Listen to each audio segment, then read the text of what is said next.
Good morning बच्चों, क्या हाल है आप सबका। आई होप आप सब ठीक ठाक हो गए। हम इस कदम को आगे बढ़ाते हैं, इस चैप्टर को खत्म करने की तरफ बढ़ते हैं।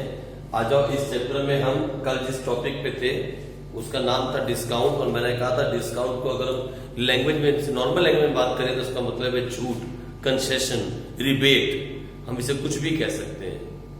डिस्काउंट दो तरह का होता है, एक ट्रेड डिस्काउंट और एक कैश डिस्काउंट। ट्रेड डिस्काउंट वो डिस्काउंट है जो एक बिजनेसमैन कस्टमर को देता है फॉर हिम टू बाय मोर, जिसमें मैंने आपको एग्जांपल दिया था कि मेरी कपड़ों की दुकान है और वहां पे एक कस्टमर आया और उसने 2 की जगह 3 शर्ट्स बाय कर ली because I was giving discount of 50% off. लेकिन उस डिस्काउंट की मेरी बुक्स में कोई एंट्री नहीं होती क्योंकि कस्टमर ने मुझे पैसे कितने दिए, सर 3000 ही दिए। हाँ, अगर वो मुझे 6000 देता और मैं उसे 3000 वापस करता तो मैं उसकी कहीं पे एंट्री पक्का करता, लेकिन ऐसा नहीं हुआ। तो आओ आगे बढ़ जाते हैं, हम ट्रेड डिस्काउंट की तरफ चलते हैं और इसकी डेफिनेशन लिखते हैं। तो लिखो इट इज कंसेशन, आप मेरे साथ साथ लिखो it is concession allowed by the seller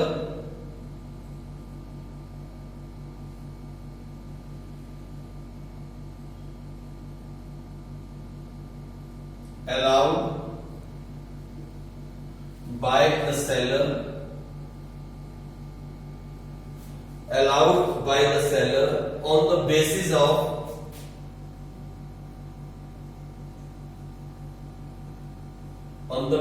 of either quantity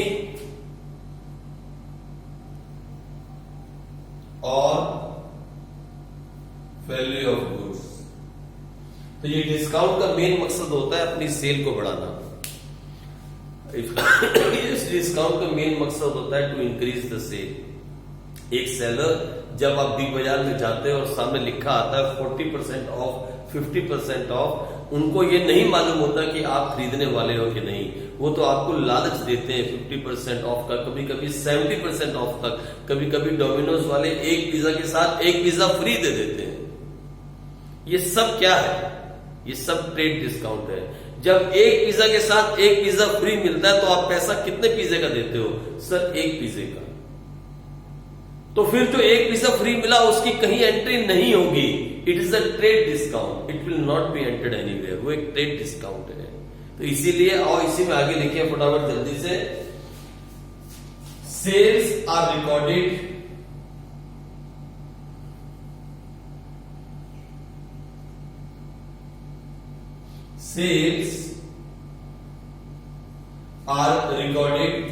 in account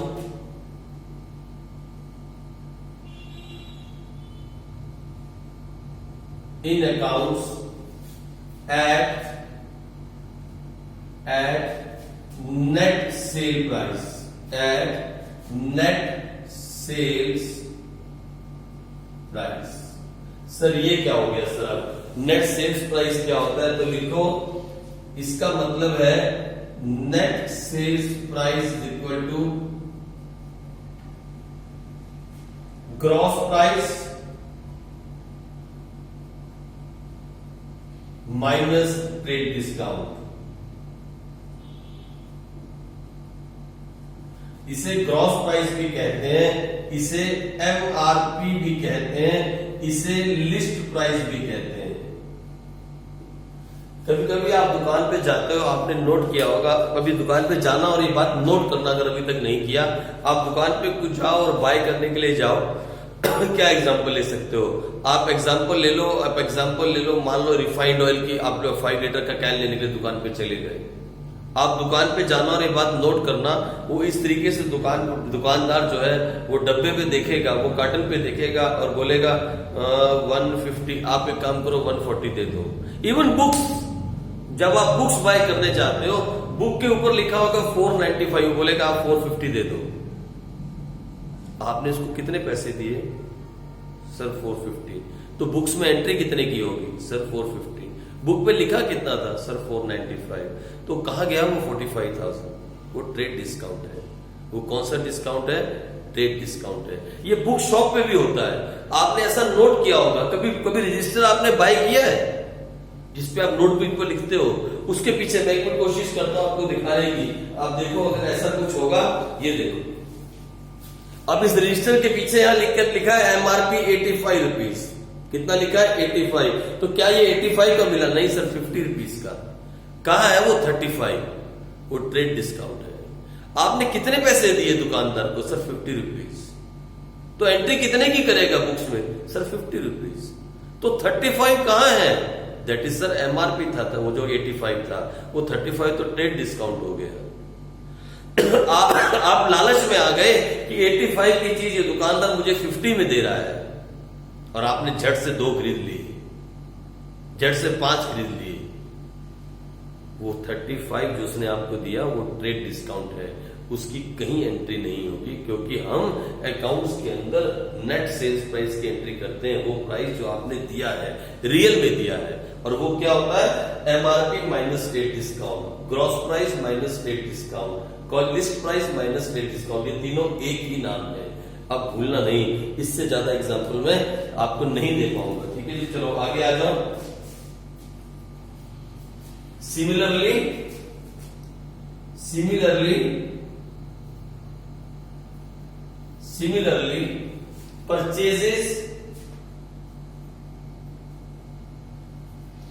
purchases are also recorded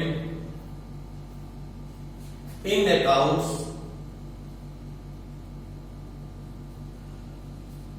at net purchase price, at net purchase price। और ये नेट परचेज प्राइस क्या होता है? Is equal to, net purchase price क्या होता है? Is equal to gross purchase price minus trade discount. Net purchase price क्या होता है? Gross purchase price minus trade discount. जिस तरीके एक दुकानदार, एक शॉपकीपर, एक बिजनेसमैन आपको डिस्काउंट देता है, ट्रेड डिस्काउंट देता है, ऐसे ही उसे भी ट्रेड डिस्काउंट मिलता है जब वो चीजों को परचेज करता है। वो उसे भी रिकॉर्ड नहीं करता, ना वो अपनी बुक्स में रिकॉर्ड करता है, ना वो आपकी सेल को रिकॉर्ड करता है, ना वो अपनी परचेज को रिकॉर्ड करता है, जहां ट्रेड डिस्काउंट होगा। ये रजिस्टर जो मैंने अभी आपको दिखाया, ये नोटबुक जो मैंने आपको दिखाई जिसपे 85 रुपीज लिखा था, आपको क्या लगता है दुकानदार ने 85 में परचेज किया होगा या 70 में परचेज किया होगा और वो आपको 50 का बेच रहा है? नहीं सर, नहीं, दुकानदार पागल नहीं है सर। तो फिर हम अकाउंट्स के अंदर जब परचेज करते हैं, हम also recorded the purchase in net purchase price, यानी जितना रियल पैसा उसने सप्लायर को दिया है वो उसी को रिकॉर्ड करेगा। जो उसने नहीं दिया वो ट्रेड डिस्काउंट है, वो ट्रेड डिस्काउंट है। आ जाओ, हम कैश डिस्काउंट की बात करें, it is the concession. Cash discount की बात करें, हम कैश डिस्काउंट की बात करें, इट इज द कंसेशन, आप लिख लो, इट इज द कंसेशन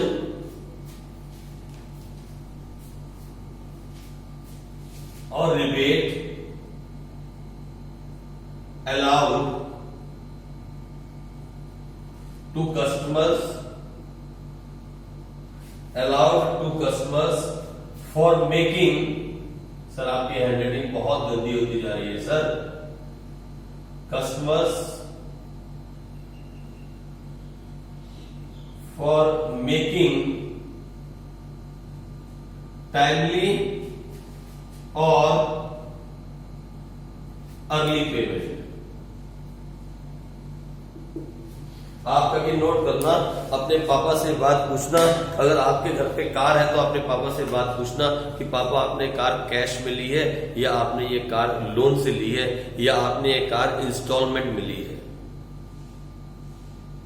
जब कभी भी आप कोई चीज के लिए कैश पेमेंट करने की बात करोगे तो सामने वाला आपको पता क्या बोलेगा, ये 1 लाख की चीज है, अगर आप अभी मुझे कैश दे दो तो मैं आपको 5000 का डिस्काउंट दे देता हूं। तो फिर आपको कैश डिस्काउंट मिल गया। To make the payment on time, to make the payment on time. उसने 1 लाख की एंट्री की और फिर आपसे पहले आपको 1 लाख का बेचा और फिर आपको 95,000 आपसे लेके 5,000 का डिस्काउंट दे दिया। यानी मैंने कल आपको एग्जांपल दिया था, जब मैंने मिहिर को 1 लाख रुपए की शर्ट्स बेची थी और वो उधार में बेची थी, मैंने मिहिर को 2 महीने का क्रेडिट दिया था, 2 मंथ्स क्रेडिट दिया था। लेकिन अचानक मुझे पैसे की जब जरूरत पड़ी, मैंने उसे कॉल किया और कहा मुझे अभी अभी पैसा चाहिए, तो उसने कहा नहीं सर, बात तो 2 महीने की हुई थी, मैं आज पैसा नहीं दे सकता। तो मैंने उसे क्या कहा, अगर आज ही पैसा दे दो तो I can give you a discount of 10,000, तुम मुझे 90,000 दे दो, I will clear your account by 100,000, मतलब 1 लाख। तो क्या बात हुई थी, 10,000 का डिस्काउंट जो मैंने मीर को दिया था वह कौन सा डिस्काउंट था, कैश डिस्काउंट। ठीक है जी, इसी एग्जांपल के साथ मैंने आपको समझाया था। हम इसकी रिकॉर्डिंग हम बुक्स में करते हैं, इसकी रिकॉर्डिंग हम बुक में नहीं करते। यहां आप लिख लो, we do not record trade discount in books of account.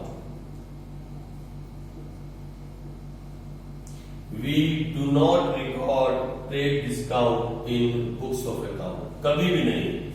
और इसको we record cash discount in books of account। Sir ये अकाउंट्स की कौन सी बुक्स होती हैं सर, ये कैसे दिखती हैं सर, आपने कभी आज तक बताया नहीं, सब बताने वाला हूं। फर्स्ट चैप्टर में आऊंगा तो आपको थोड़ा सा समझाऊंगा। हम इसके बाद फर्स्ट चैप्टर की थोड़ी सी थ्योरी करेंगे और फिर हम चलेंगे अकाउंटिंग इक्वेशन के ऊपर, सीधा प्रैक्टिकल चैप्टर के ऊपर। क्योंकि थ्योरी तो आप साथ साथ मैडम के साथ भी कर रहे होगे, जब आपको एक बार टर्म्स समझ में आ जाएंगी तो थ्योरी को समझना आसान हो जाएगा। मैं आपको मीनिंग ऑफ अकाउंटिंग समझा के, थोड़े से फीचर्स समझा के, ऑब्जेक्टिव समझा के, लिमिटेशंस को समझाता हुआ, यानी फर्स्ट चैप्टर को मैं थोड़ा सा आपको समझाऊंगा, आपको ओरली समझाऊंगा और कुछ थोड़ा बहुत लिखवाऊंगा। उसके बाद हम चलेंगे चैप्टर नंबर 5 की तरफ, जिसका नाम है अकाउंटिंग इक्वेशन। हम उस चैप्टर पे चलेंगे जहां हमें प्रैक्टिकल क्वेश्चंस करने होंगे, फिर वह बहुत मजा आने वाला है। ठीक है जी, आ जाओ फटाफट से आगे बढ़े। ये हमने आज कर लिया डिस्काउंट का टॉपिक। आओ आगे बढ़े और अगले वर्ड की तरफ चले। हमारा नेक्स्ट वर्ड जो हम करने वाले हैं, जो नेक्स्ट टर्म हम करने वाले हैं, वो है बैड डेट्स। बैड डेट्स, अरे डेब्टर पता ना क्या होता है सर? हाँ, जिससे बिजनेस को पैसा लेना है, जिसको बिजनेस ने उधार में माल बेचा है। तो आओ अब करें हम बैड डेट्स।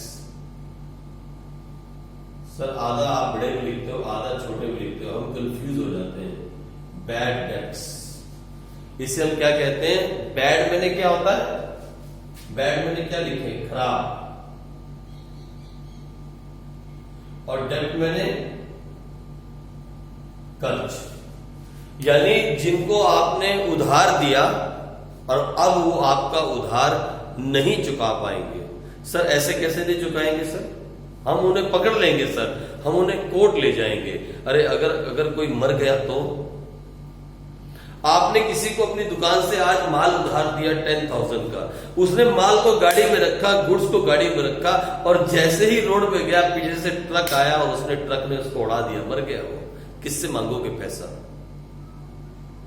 किससे मांगोगे? सेल तो हो गई, गुड्स तो आप बेच चुके, और आपने उसने आपसे वादा किया था कि अगले महीने आएगा, नेक्स्ट मंथ में आएगा और आपको पैसे दे जाएगा 10,000। अभी तो वो निकलते ही मर गया, किससे पैसा मांगोगे? सर नहीं मांग सकेंगे। अब तो सर हमें ऊपर जाना पड़ेगा उससे पैसा लेने के लिए। तो फिर ऊपर जाओगे तो वापस कैसे आओगे? ऊपर जाओगे तो वापस कैसे आओगे? नहीं सर वापस नहीं आ पाएंगे, तो हम ऊपर जाना रहने देते हैं। तो क्या करें सर उस पैसे का हम? अब वो पैसा कभी नहीं आएगा। चलो दूसरा, मान लो कोई आपसे पैसा लेके, आपसे सामान लेके चला गया, गुड्स लेके गया, उस बेचारे ने अपने स्टोर में गुड्स रखे, जैसे ही अपनी दुकान पे पहुंचा उसने गुड्स रखे और रात को आग लग गई,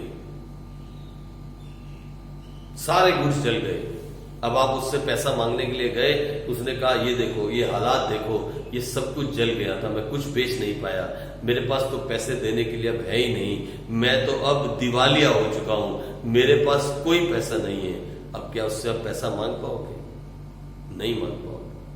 तो ऐसे पैसे को बिजनेस में कहां दिखाया जाए, क्योंकि सेल्स तो बुक हो चुकी, आप गुड्स तो बेच चुके, अब हम उस पैसे को नहीं प्राप्त कर सकते, नहीं रिसीव कर सकते, तो उस पैसे को हम कहां दिखाएं? उसे हम कहां दिखाते हैं? Bad debts. These are basically bad debts from where we are not going to recover the money. और इसके बारे में लिख ले फटाफट जल्दी से। Bad debts is the amount,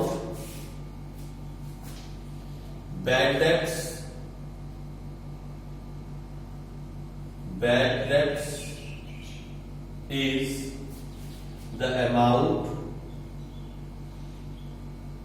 which is sir बड़ा बड़ा लिख दो ना, या which becomes irrecoverable,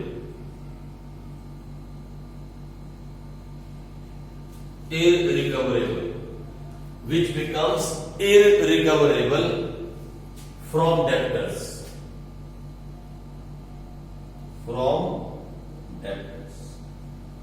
तो डेब्टर्स कौन होते हैं? जिनको आपने उधार में गुड्स बेचे हैं, जिनको आपने उधार में गुड्स बेचे हैं वो आपके डेब्टर्स हैं। और मैंने कहा ना बहुत सारे रीजन हो सकते हैं। It may be because of,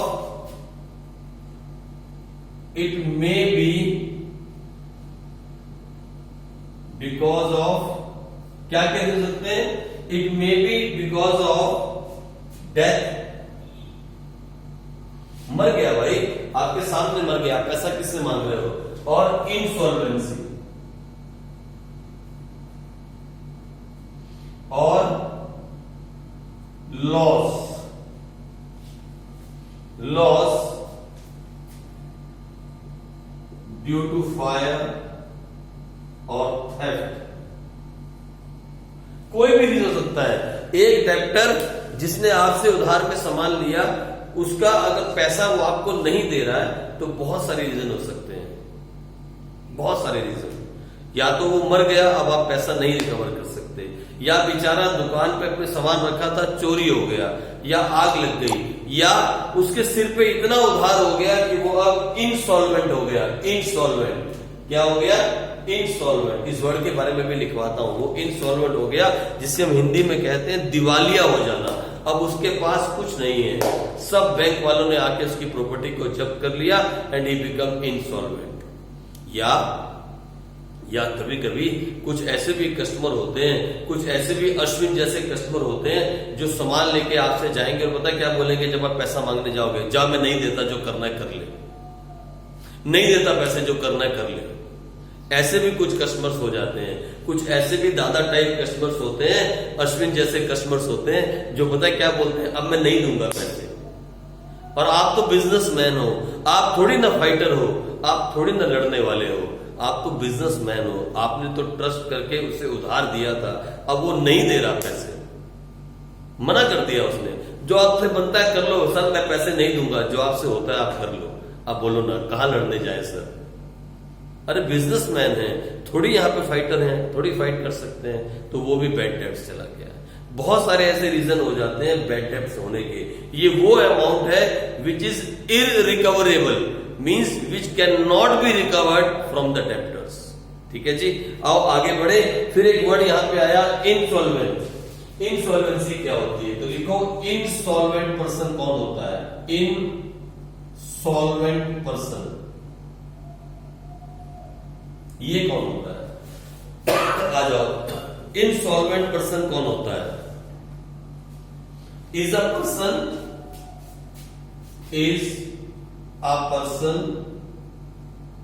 who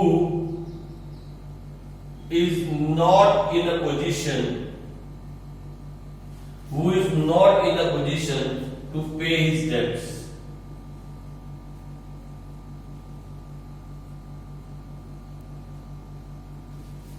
sir वो अश्विन जिसने मना कर दिया था कि पैसे नहीं दूंगा, जो करना है कर ले, क्या वो इंसॉल्वेंट है? नहीं बेटा नहीं, वो तो जबरदस्ती पैसे नहीं दे रहा, वो तो अभी दादागिरी कर रहा है। इंसॉल्वेंट तो वो होता है जो एबल नहीं है, he is not able to pay the money, मतलब उसके सिर पे इतना उधार होगा या उसको आगे लॉस हो गया होगा, बैंक ने आके उसके बिजनेस को टेक ओवर कर लिया होगा, और कोर्ट ऑफ लॉ, ये कोर्ट है जो किसी आदमी को इनसॉल्वेंट घोषित करती है।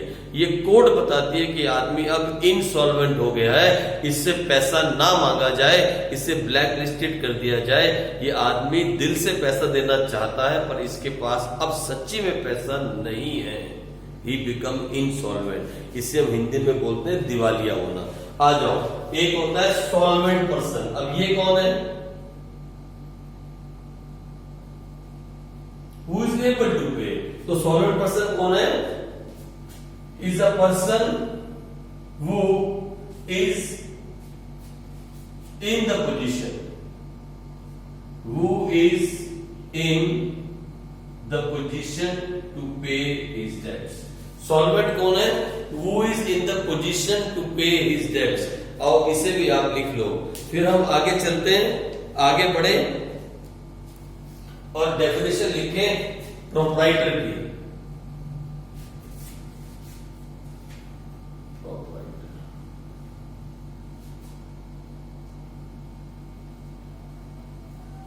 या हम कह सकते हैं ऑनर। ये कौन होता है? शायद इसके बारे में मैंने पीछे भी लिखवाया हो, अगर लिखवा दिया हो तो अब छोड़ देना, नहीं तो एक बार फिर देख लो। द पर्सन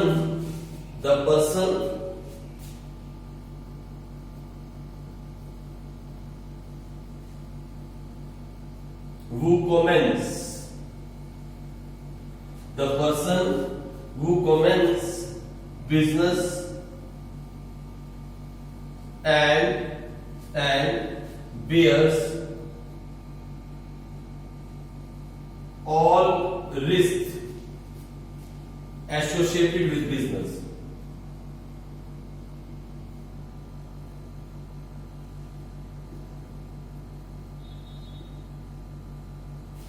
वो आदमी जो बिजनेस को शुरू करता है, कमेंस का मतलब होता है स्टार्टिंग द बिजनेस। हम वो बिजनेस को स्टार्ट करना इसलिए नहीं बोलते क्योंकि बिजनेस जो है वो कार नहीं है जिसे हम स्टार्ट करें, या आपकी एक्टिवा नहीं है, इसीलिए हम बिजनेस अकाउंटिंग लैंग्वेज में स्टार्टिंग की जगह हम क्या वर्ड यूज करते हैं? कमेंस। तो the person who commences business and bears all risk associated with it, उससे साथ जो भी रिस्क आते हैं वो भी उसी को उठाने होते हैं। प्रॉफिट हुआ तो वो भी उसका, लॉस हुआ तो वो भी उसका। लॉस बाय फायर हो गया, लॉस बाय थेफ्ट हो गया, कोई पैसे लेके भाग गया, कोई पैसे नहीं दे, सब कुछ उसी का है। He is called the owner. ठीक है जी, आ जाओ। इसके बाद एक और वर्ड हम अच्छे से करते हैं, दैट इज एंटिटी। ये किसी ने मुझसे पूछा भी था, एंटिटी का मतलब क्या होता है? एंटिटी का मतलब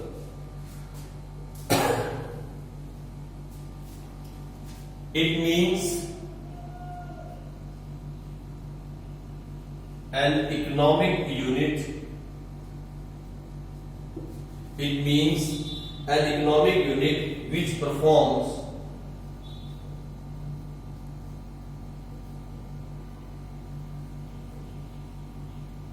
economic activity, which performs economic activity. For example, Tata, Reliance, Verka, Amul, अरे बहुत सारी जहां कहीं भी इकोनॉमिक एक्टिविटी होती है, अ यूनिट, एक इकाई, जहां कहीं भी इकोनॉमिक एक्टिविटी होती है, it means an economic unit which performs economic activity. मैंने कहा था ना, इकोनॉमिक एक्टिविटी वो एक्टिविटी होती है जहां पे दो लोग इन्वॉल्व हो और लेन देन होता हो,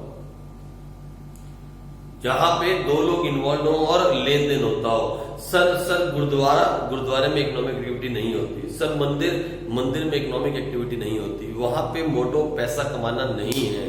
देयर मकसद, their motto, their aim is not to earn money. वहां पे पैसा कमाना मकसद नहीं होता। जहां मेन मकसद पैसा कमाना हो, लेन देन करके पैसा बनाना हो, प्रॉफिट कमाना हो, उसे हम कहते हैं इकोनॉमिक एक्टिविटी। और ये आप बिजनेस स्टडी में भी फर्स्ट चैप्टर में पढ़ रहे होंगे, 11th क्लास की हिस्ट्री में भी आप इसके बारे में पढ़ोगे, economic activity and non economic activity. Mummy जब घर पे काम करती है, सारे काम घर पे करती है, खाना बनाने से लेके कपड़े धोने से लेके आपके सारे काम करती है, वो नॉन इकोनॉमिक एक्टिविटी है। लेकिन वही मम्मी जब स्कूल में जाके बच्चों को पढ़ाती है और पैसे कमाती है, वो इकोनॉमिक एक्टिविटी हो जाती है। मैं जब आप बच्चों को पढ़ा रहा हूं तो ये इकोनॉमिक एक्टिविटी है, लेकिन जब मैं अपने खुद के बच्चों को पढ़ाता हूं तो वो नॉन इकोनॉमिक एक्टिविटी है। आप समझ गए होंगे आई थिंक। हाँ सर समझ गए। आ जाओ एक वर्ड और देखें इसके साथ। आज हम बहुत सारे वर्ड्स खत्म करने वाले हैं, बहुत सारी टर्म्स करने वाले हैं, और इसके साथ एक वर्ड हम और देखें, वो है डेप्रिसिएशन। वो है डेप्रिसिएशन।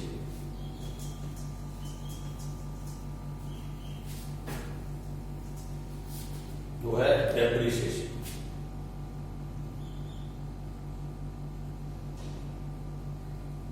पता है डेप्रिसिएशन क्या होता है? कभी आपने नोट किया है, कभी आप ये बात नोट करना, कभी आपने नोट किया होगा, आप जब नई नई एक्टिवा शोरूम से लेके आते हो तो वो कितने की होती है? सर ये कोई 60-65,000 की होगी सर आज की डेट में। अगर उसे 2 महीने चलाने के बाद आप बेचने जाओ तो वो कितने की बिकेगी? क्या आपको उसके पूरे पैसे मिल जाएंगे? नहीं सर नहीं, हमें उसके शायद 10,000 कम मिलेंगे। अगर हमने 60 की ली होगी तो सर हमें शायद 50,000 मिल जाएगा। ऐसा क्यों होता है? क्या हो गया? क्यों पैसे कम मिल रहे हैं? क्यों पैसा आपको कम मिल रहा है? सर क्योंकि हमने उसको यूज किया ना सर, अब उसके टायर थोड़े घिस गए होंगे, वो कहीं पे स्क्रैचेस भी लग गए होंगे। हाँ, इसी को हम कहते हैं depreciation, the wear and tear. When you use the products, when you use them, they wear and tear. There is wear and tear happening. यानी जब हम किसी चीज को यूज करते हैं तो उसको यूज करते वक्त वो चीज घिस जाती है। बेसिकली डेप्रिसिएशन जो होता है वो होता है reduce the value of the assets. ये असेट्स पे लगता है। डेप्रिसिएशन कहाँ लगता है? असेट्स पे। सर रोटी पे डेप्रिसिएशन नहीं लग सकता। अरे कैसे लगेगा? रोटी कब तक रखोगे आप? सुबह बनाओगे, दोपहर को खा लोगे, कहाँ लगेगा डेप्रिसिएशन? लेकिन वो बाइक, वो एक्टिवा, वो कार जो आपने 5 लाख की ली थी आज से 2 साल पहले, आज मार्केट में बेचने जाओगे तो उसके मुश्किल से आपको 3 लाख मिलेंगे। वो 2 लाख कहाँ चला गया? सर हमने तो बहुत संभाल के रखी सर, एक भी स्क्रैच नहीं है सर, और टायर तो बिल्कुल न्यू है, और इंजन तो ऐसे जैसे हमने आज ही ली हो। सर फिर हमें 2 लाख कम क्यों मिल रहे हैं? Because of time. अभी टेक्नोलॉजी चेंज हो गई। आपने जो गाड़ी ली थी वो 2 साल पहले जो टेक्नोलॉजी थी वो अब बदल गई। बेशक आपकी कार बिल्कुल सही है, दिखने में बिल्कुल अच्छी है, आपने बहुत संभाल के उसे रोड पे चलाया है, इनफैक्ट आप उसे हाथों में लेके जाते रहे हो। नहीं सर झूठ बोल रहे हो, अरे बात कर रहा हूं। फिर भी वो डेप्रिशिएट हो गई। Depreciation means the reduction in the value of assets. अभी आप थोड़ा ही समझो, आगे आपकी बुक में इसका एक पूरा चैप्टर है जिसका नाम है डेप्रिसिएशन, हम उसके बारे में डिटेल में पढ़ेंगे। आप लिखो depreciation means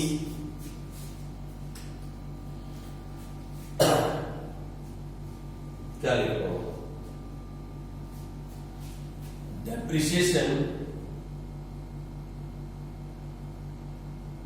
is fall in the value of fixed assets. Depreciation is fall in the value of fixed assets because of usage। याद है ना वो कैसे आप एक्टिवा पे 4 बच्चों को बिठा के दौड़ते हो, आप एक्टिवा चलाते हो गलियों में तेज तेज, उन्हें तोड़ते हो, वो सब डेप्रिशिएट हो रही है, उनकी वैल्यू धीरे धीरे गिरती जा रही है। तो बिकॉज ऑफ यूसेज और विद इफेक्ट्स ऑफ टाइम।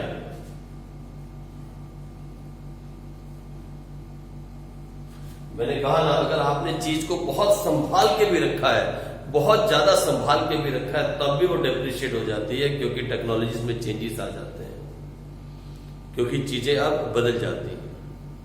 ठीक है जी। ऐसी तरीके से कंपनी में हर फिक्स एसेट जो है वो डेप्रिशिएट होता है। ठीक है बच्चों, चलो आज के लिए इतना ही है। कल हम इस चैप्टर का एंड करेंगे और कुछ क्वेश्चंस मैं आपको और भेजूंगा। मैं आपको क्वेश्चंस व्हाट्सएप पे भेज रहा हूं ताकि आपके कंसेप्ट स्ट्रॉन्ग होते रहें। मैं कुछ क्वेश्चंस और आपको कल भेजूंगा ताकि आप उनको भी आगे करते रहो। और हम छोटी छोटी सी 2-4 बातें करके जैसे जीएसटी, जैसे इवेंट क्या होता है, अकाउंट हम क्यों लिखते हैं हर एक शब्द उसके आगे, जैसे sales account, purchase account, why do we write the account word, है ना, हर एक वर्ड के आगे हम अकाउंट क्यों लिखते हैं, इवेंट किसे कहते हैं, what is the meaning of watcher, watcher किसे कहते हैं, जीएसटी क्या होता है, ये छोटी छोटी 3-4, लाइव स्टॉक क्या होता है, 3-4-5 छोटी छोटी बातें करके कल हम इस चैप्टर का एंड करेंगे। आई होप आप बोर नहीं होगे इस चैप्टर से अभी तक। और हाँ, अगर आपको मेरी समझाई बात समझ में आ रही है तो मुझे आपको कहना नहीं चाहिए कि आप इस चैनल को लाइक करो, सब्सक्राइब करो और शेयर करो। प्लीज अपने दोस्तों को भी इसे दिखाओ। ये बात मुझे आपसे कहनी नहीं चाहिए थी, लेकिन मुझे हर बार ये बात आपसे कहनी पड़ती है। ठीक है, तो चलो बच्चों, कल मिलेंगे, तब तक के लिए एंजॉय करो, क्वेश्चंस करते रहो, मैं आज भी क्वेश्चंस और भेजूंगा। ओके बच्चों, बाय।